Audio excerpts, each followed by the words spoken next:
sir, said Edward. It'll be lovely not to clank.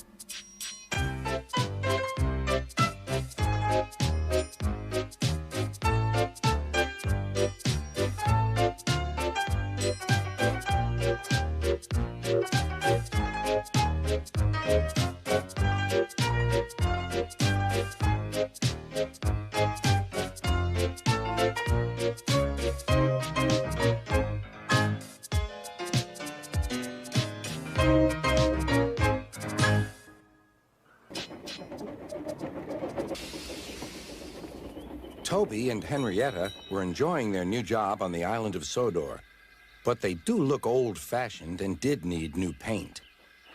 James was very rude whenever he saw them. "Yuck! What dirty objects," he would say. At last, Toby lost patience.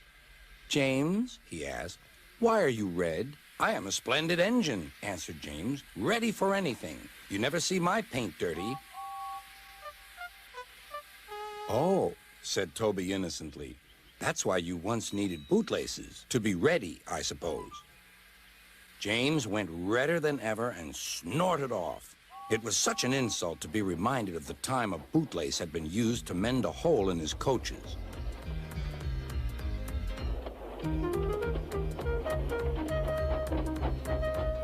At the end of the line, James left his coaches and got ready for his next train. It was a slow freight, stopping at every station to pick up and set down cars. James hated slow freight trains. Dirty cars from dirty siding. Yeah!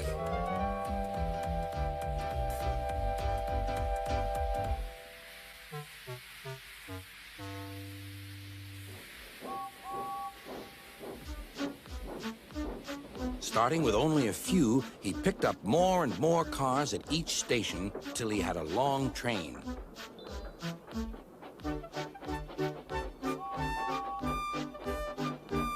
At first, the freight cars behaved well, but James bumped them so crossly that they were determined to get back at him. Presently, they approached the top of Gordon's Hill. Heavy freight trains halt here to set their brakes. James had had an accident with cars before and should have remembered this. "Wait, James, wait," said the driver, but James wouldn't wait. He was too busy thinking what he would say to Toby when they next met. The freight car's chance had come. "Hurrah! Hurrah!" they laughed, and banging their buffers, they pushed him down the hill. "On! On!" yelled the cars. "I've got to stop! I've got to stop!" groaned James.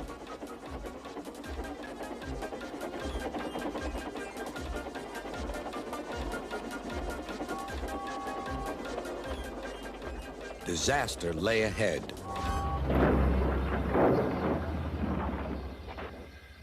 Something sticky splashed all over James. He had run into 2 tar wagons and was black from smokebox to cab. He was more dirty than hurt. But the tar wagons and some cars were all to pieces.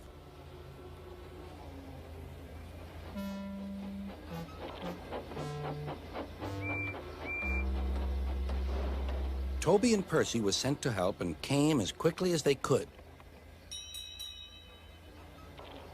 "Look here, Percy," exclaimed Toby. "Whatever is that dirty object? That's James, didn't you know?"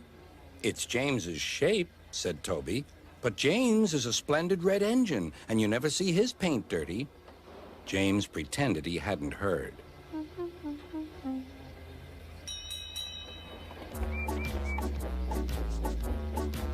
Toby and Percy cleared away the unhurt cars and helped James home.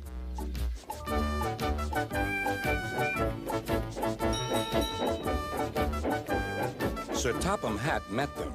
"Well done, Percy and Toby." He turned to James. "Fancy letting your cars run away. I am surprised. You're not fit to be seen. You must be cleaned at once. Toby shall have a new coat of paint." "Please, sir, can Henrietta have one too?" said Toby. "Certainly, Toby." "Oh, thank you, sir. She will be pleased." All James could do was watch Toby as he ran off happily with the news.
James was enjoying his life on the island of Sodor, but he still had a lot to learn.